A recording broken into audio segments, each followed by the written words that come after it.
Ada 5 kunci untuk mengendalikan dunia. Begitulah keyakinan Laksamana John Fisher, arsitek modernisasi Angkatan Laut Kerajaan pada malam Perang Dunia Pertama. Fisher mengidentifikasi 5 kunci tersebut sebagai Selat Dover, Selat Gibraltar, Selat Malaka, Terusan Suez, dan Tanjung Harapan. Logikanya sederhana. Untuk menguasai lautan, Angkatan Laut Kerajaan tidak perlu mendominasi setiap cekungan samudra. Mereka hanya perlu mengendalikan sejumlah titik penting jalur sempit tempat perdagangan global harus mengalir. Menguasai titik strategi seperti itu bertindak sebagai pengganda kekuatan. Kuasai titik kecil di peta, dan Anda mendapatkan pengaruh atas seluruh wilayah. Anda dapat membatasi musuh, memblokir akses ke jalur pelayaran utama, dan membentuk keseimbangan kekuatan jauh melampaui wilayah geografis terdekat. Sejarah telah berulang kali membuktikan kebenaran tesis Fisher. Pertimbangkan Rusia, raksasa benua yang ambisi maritimnya selama berabad-abad terhambat oleh 2 titik rawan tersebut, Bosporus dan Dardanelles. Meskipun berperang 12 kali selama beberapa ratus tahun, selat-selat ini pada akhirnya tetap berada di tangan Turki. Secara efektif menutup jalan Rusia menuju ekspansi maritim selatan yang berkelanjutan. Abad ke-21 tidak mencabut hukum-hukum geografi lama ini, tetapi pusat persaingan kekuatan besar telah bergeser secara jelas dari dominasi angkatan laut menuju kendali ekonomi dan infrastruktur. Globalisasi yang didorong oleh revolusi digital dan keuangan telah menciptakan kelas baru dari titik-titik kritis yang menjadi penghalang. Titik-titik ini bukan lagi jalur air atau kanal yang sempit. Sebaliknya, titik-titik ini adalah simpul strategis yang tertanam dalam jaringan global yang padat di bidang keuangan, telekomunikasi, logistik, dan teknologi canggih. Persimpangan tersembunyi tempat kekuasaan terkonsentrasi dan pengaruh dijalankan. Titik-titik rawan modern tidak terlihat oleh mata telanjang, namun dampaknya terhadap kedaulatan nasional dan stabilitas ekonomi lebih besar dari sebelumnya. Ini adalah titik-titik di mana arus global modal, data, dan komponen teknologi penting bertemu. Hal-hal tersebut mencakup dolar Amerika Serikat yang menjadi landasan sekitar 90% transaksi valuta asing global, termasuk pula infrastruktur keuangan, chips, dan SWIFT yang memungkinkan penyelesaian lintas batas, dan termasuk pula kendali atas teknologi-teknologi kunci yang dibutuhkan untuk memproduksi semikonduktor canggih yang merupakan dasar dari komputasi modern dan kecerdasan buatan. Siapapun yang mengendalikan pusat-pusat ini mengendalikan jantung ekonomi global.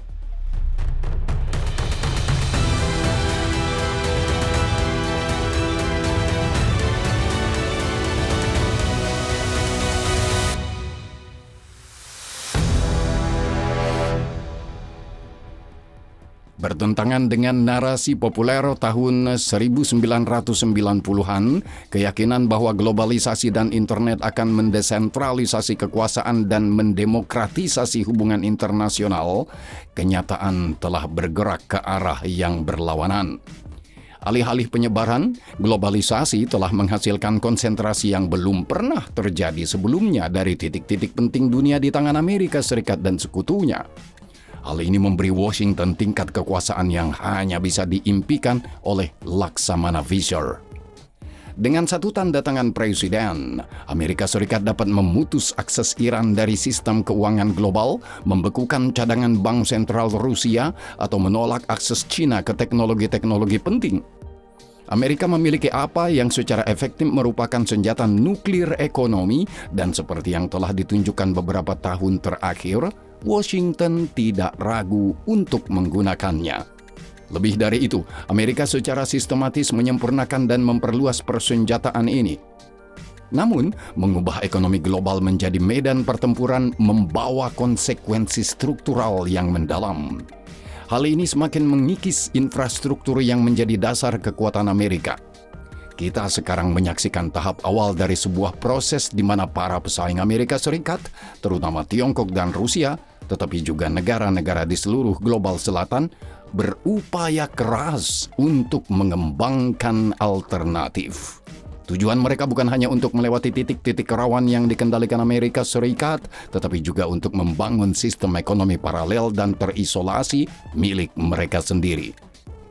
Di depan mata kita, fondasi tatanan ekonomi pasca perang mulai retak. Era integrasi yang naif, keyakinan bahwa perdagangan membudayakan, bahwa globalisasi adalah satu-satunya jalan ke depan, sedang memutar menjadi sejarah. Alat-alat yang dulunya dimaksudkan untuk menyatukan dunia, kini digunakan untuk memecah belahnya.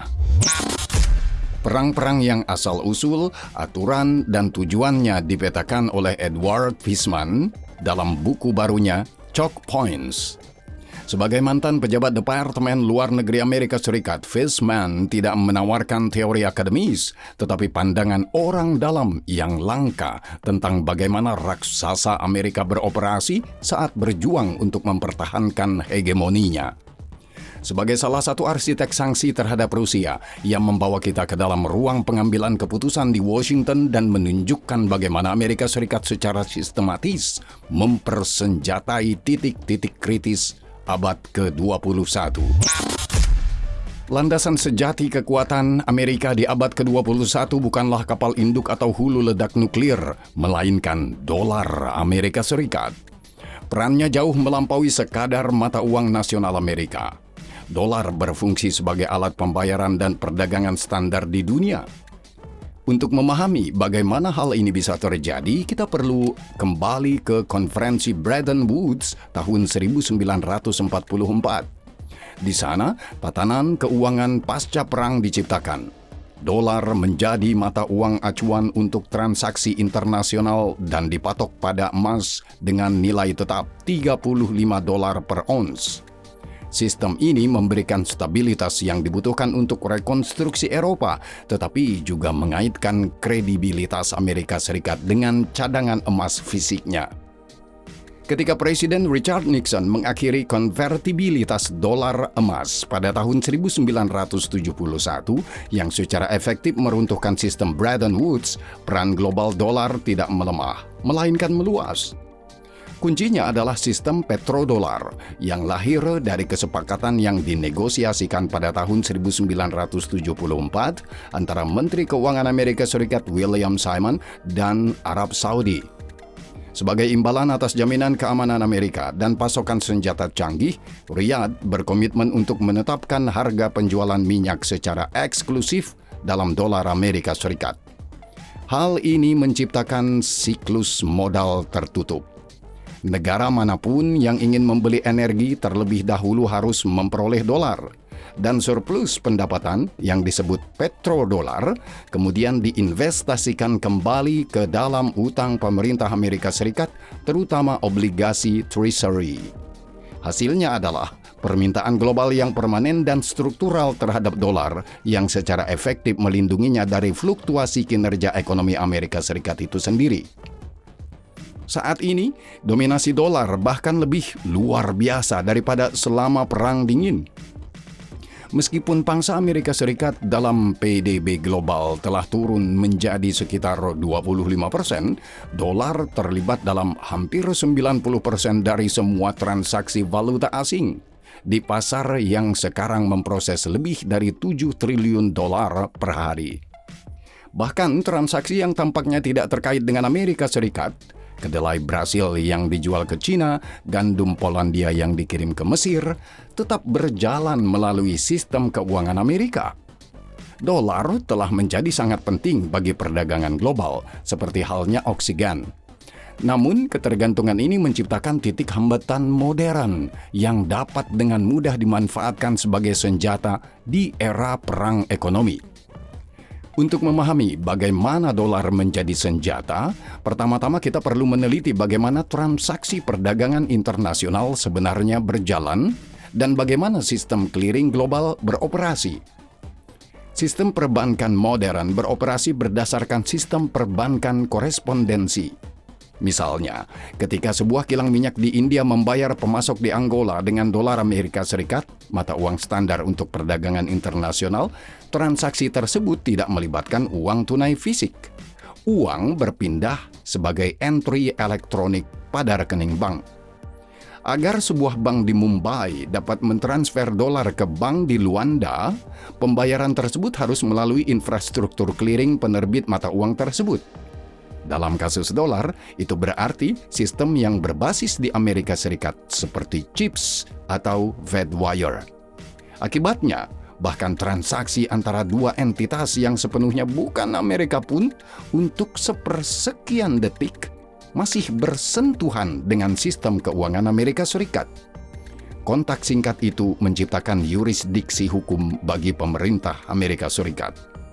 Hal ini memberi Washington bukan hanya visibilitas yang tak tertandingi terhadap aliran uang global dan jaringan keuangan, tetapi yang lebih penting, kondisi yang sempurna untuk pemaksaan ekonomi.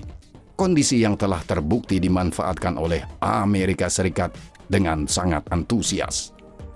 Selama 2 dekade terakhir, dimulai dengan Undang-Undang Patriot setelah serangan 11 September, Gedung Putih telah membangun gudang senjata ekonomi yang luas berdasarkan dominasi dolar.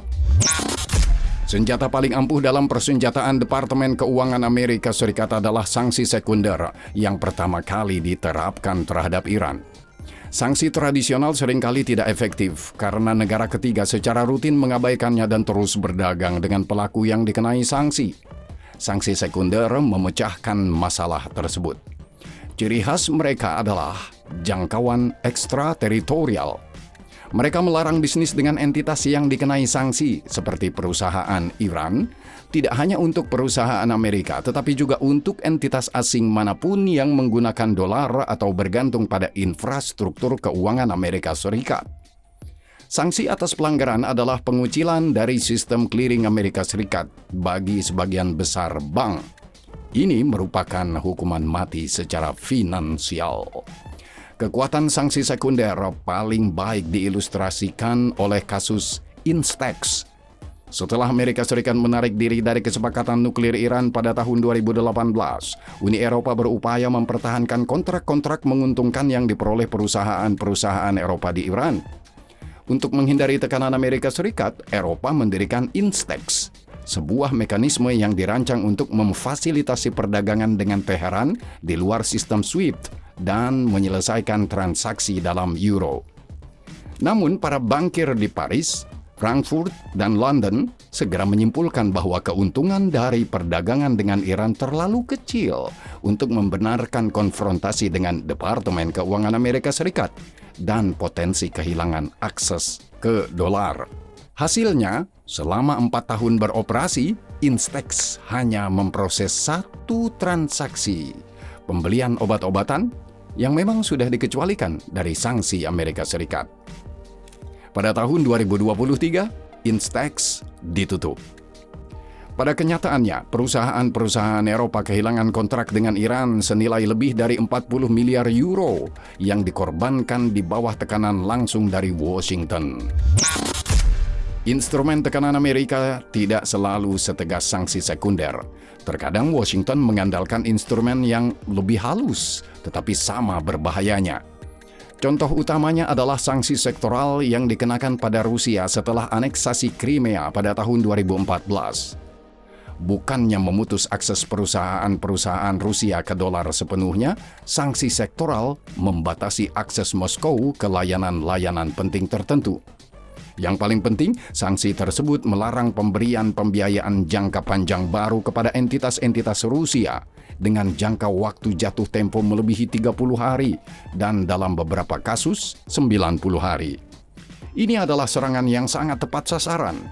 Perusahaan-perusahaan negara besar Rusia beroperasi dengan model pengguliran utang terus-menerus di pasar keuangan barat, melunasi pinjaman lama dengan menerbitkan pinjaman baru di New York dan London.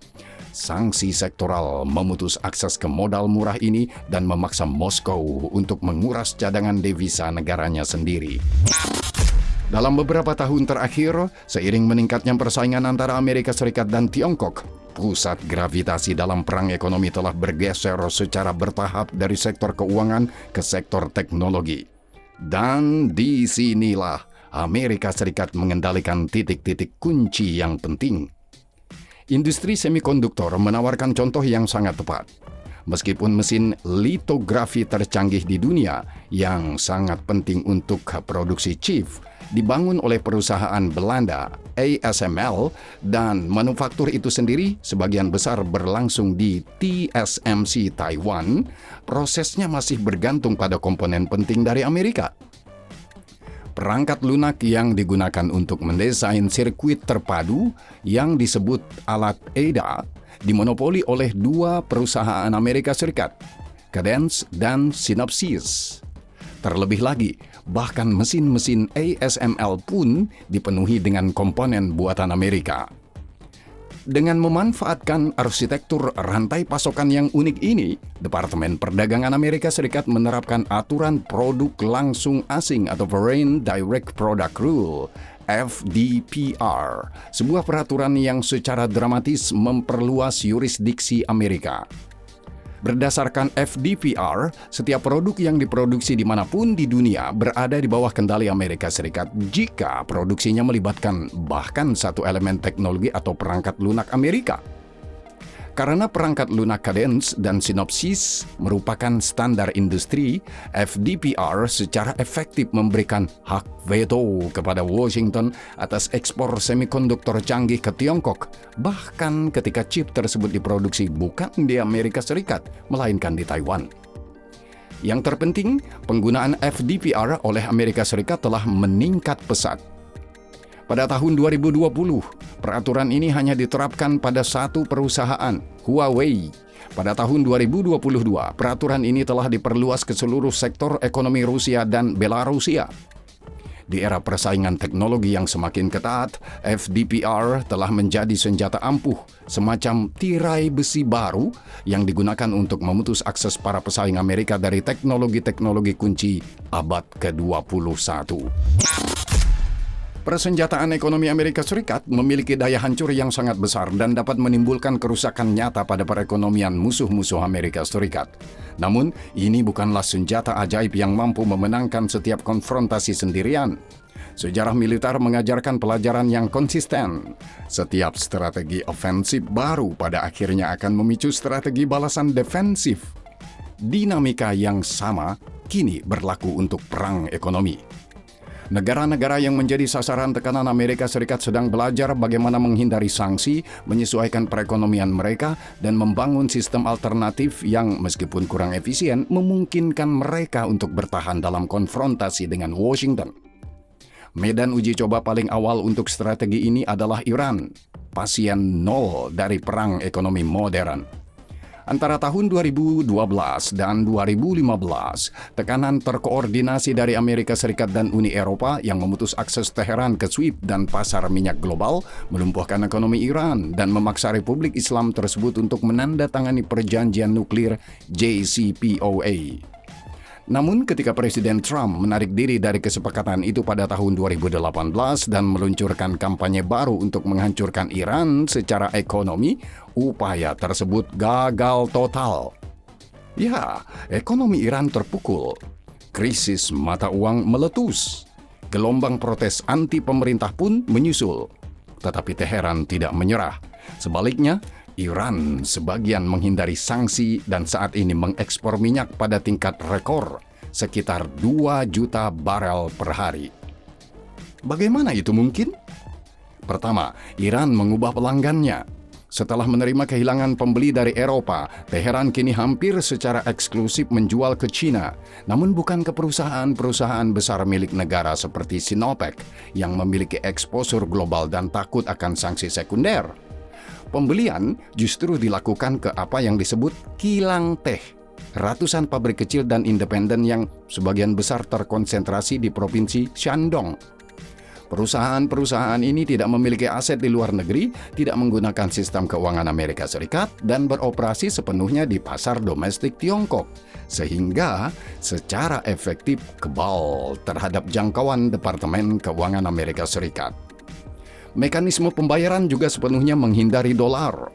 Transaksi diselesaikan dalam yuan Tiongkok melalui pengaturan barter atau melalui jaringan bergaya hawala. Bersama-sama, Iran dan Tiongkok telah menciptakan lingkaran komoditas keuangan tertutup yang hampir sepenuhnya tidak transparan bagi regulator Barat. Kebangkitan ekspor Iran tidak akan mungkin terjadi tanpa logistik paralel, sebuah model yang kemudian ditiru oleh Rusia setelah tahun 2022 melalui pembentukan apa yang disebut armada bayangan. Pembatasan harga minyak Rusia oleh G7 bertujuan untuk mengeksploitasi titik lemah di pasar asuransi maritim. Lebih dari 90% armada tanker global diasuransikan oleh sekelompok kecil perusahaan yang berbasis di London. Di bawah mekanisme pembatasan harga, jasa pengiriman atau asuransi Barat dilarang untuk pengiriman minyak Rusia yang dijual di atas $60 per barel. Secara teori, ini adalah solusi yang elegan, menguras pendapatan Kremlin tanpa memicu guncangan pasokan global atau kekurangan fisik. Pada praktiknya, Moskow dengan cepat mengakali sistem tersebut dengan mengarahkan ratusan kapal tanker tua yang beroperasi sepenuhnya di luar pasar asuransi Barat.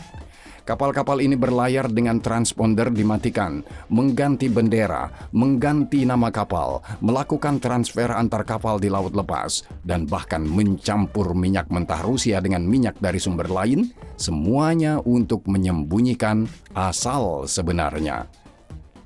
Hasil dari konfrontasi ini beragam. Pembatasan harga tersebut memang telah meningkatkan biaya operasional Moskow. Pada saat yang sama, pembatasan tersebut terbukti rapuh. Rusia terus menjual minyaknya dengan harga pasar jauh di atas batas maksimum yang ditetapkan G7, menunjukkan bahwa kendali atas titik kritis keuangan kehilangan kekuatannya ketika musuh bertekad untuk membangun infrastruktur paralel. Dan disinilah letak ancaman terbesar terhadap daya tawar paksa Amerika. Semakin banyak negara yang terseret ke dalam rezim sanksi Amerika Serikat, semakin kuat insentif mereka untuk bekerja sama. Apa yang sekarang kita saksikan adalah konsolidasi blok anti-Barat informal yang oleh beberapa ahli strategi Amerika Serikat disebut sebagai poros kejahatan baru. Negara-negara yang terisolasi dari pasar dan teknologi Barat, terutama Iran, Rusia, dan Tiongkok, sedang membangun sirkuit ekonomi tertutup mereka sendiri. Contoh paling jelas adalah semakin eratnya kemitraan antara Rusia dan Iran. Sebelum tahun 2022, Moskow mempertahankan hubungan dengan Teheran, tetapi sebagian besar menghindari pelanggaran sanksi Amerika Serikat yang dikenakan pada Iran. Setelah Rusia berada di bawah rezim sanksi yang mirip dengan Iran setelah invasi ke Ukraina, kerjasama meningkat pesat. Kedua negara menghubungkan sebagian sistem perbankan mereka dan mempercepat pengerjaan koridor transportasi internasional utara-selatan yang dirancang untuk menghindari rute yang dikendalikan Barat. Dalam blok yang sedang berkembang ini, China memainkan peran sebagai kakak tertua.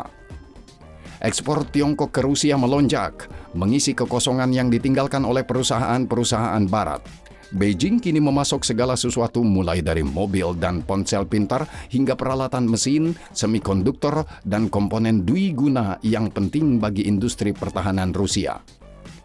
Meskipun bank-bank besar Tiongkok secara resmi menghindari pelanggaran sanksi Amerika Serikat, lembaga keuangan yang lebih kecil, mekanisme barter, dan sistem penyelesaian lokal telah memungkinkan perdagangan berkelanjutan dengan Rusia dan Iran. Konsekuensi jangka panjang paling berbahaya dari ketergantungan Amerika yang besar pada sanksi adalah percepatan upaya untuk membangun sistem di luar kerangka dolar. Sejak tahun 2022, minat terhadap mata uang penyelesaian alternatif, terutama yuan untuk perdagangan minyak, dan sistem pembayaran yang independen dari Amerika Serikat telah meningkat. China mempromosikan CHIPS sebagai alternatif SWIFT. Rusia telah memperluas jaringan SPFS domestiknya.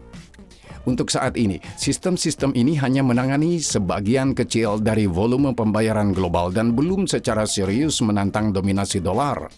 Namun trennya sangat jelas. Yang paling signifikan adalah pengembangan mata uang digital bank sentral, termasuk yuan digital China. Mata uang ini memungkinkan transaksi langsung antar dompet. sepenuhnya melewati sistem perbankan korespondensi dan dengan demikian menembus titik-titik kendali Amerika yang saat ini menjadi penopang kekuasaan Amerika Serikat. Jika teknologi semacam itu mendapatkan daya tarik global, infrastruktur keuangan yang menopang dominasi Amerika saat ini mungkin pada akhirnya akan menjadi usang. Namun masa depan itu kemungkinan besar diukur dalam dekade, bukan tahun. Banyak pengamat memandang persenjataan Amerika atas titik-titik rawan strategis sebagai tindakan yang kacau atau impulsif, didorong oleh kepentingan politik jangka pendek. Itu adalah sebuah kesalahan. Proses ini memiliki logika geopolitik yang jauh lebih luas. Tujuannya bukan sekadar melukai rival individu, tetapi untuk mengoreksi arah globalisasi itu sendiri. Selama beberapa dekade, Amerika Serikat adalah arsitek utama dan kekuatan pendorong globalisasi. Saat ini, Washington semakin menyadari bahwa globalisasi dalam bentuk aslinya tidak lagi berkelanjutan, setidaknya tidak tanpa melemahkan posisi hegemonik Amerika. Para pesaing Amerika Serikat, terutama Tiongkok, memanfaatkan pasar global terbuka untuk pertumbuhan ekonomi yang pesat, yang pada gilirannya memicu ekspansi militer dan meningkatnya pengaruh politik. Globalisasi yang dirancang untuk memperkuat kepemimpinan Amerika secara paradoks telah menghasilkan raksasa strategis baru, Republik Rakyat Tiongkok. Menghadapi kenyataan ini, Washington menggunakan titik-titik strategis yang masih dikuasainya dalam upaya untuk merekayasa ulang globalisasi. Untuk menghalangi China, Rusia, Iran, dan pesaing lainnya agar tidak berpartisipasi secara berarti dalam sistem ekonomi global. Keberhasilan strategi ini sangatlah tidak pasti. Seiring meningkatnya tekanan Amerika Serikat, para lawannya semakin memperkuat barisan dan membangun alternatif. Lebih buruk lagi, penggunaan titik-titik strategis sebagai senjata menimbulkan kerusakan tambahan bagi sekutu-sekutu Amerika di Eropa yang semakin khawatir tentang masa depan jangka panjang hubungan transatlantik. Era perang ekonomi mendorong dunia menuju fragmentasi, tetapi hasil akhirnya masih belum jelas. Salah satu skenarionya adalah penguatan tirai besi yang memisahkan ekonomi-ekonomi yang bermusuhan dari sistem global. Ironisnya, ada hal lain. Sistem yang justru mengangkat Amerika Serikat menjadi negara adidaya, kini mungkin akan menjadi kekuatan yang melemahkannya.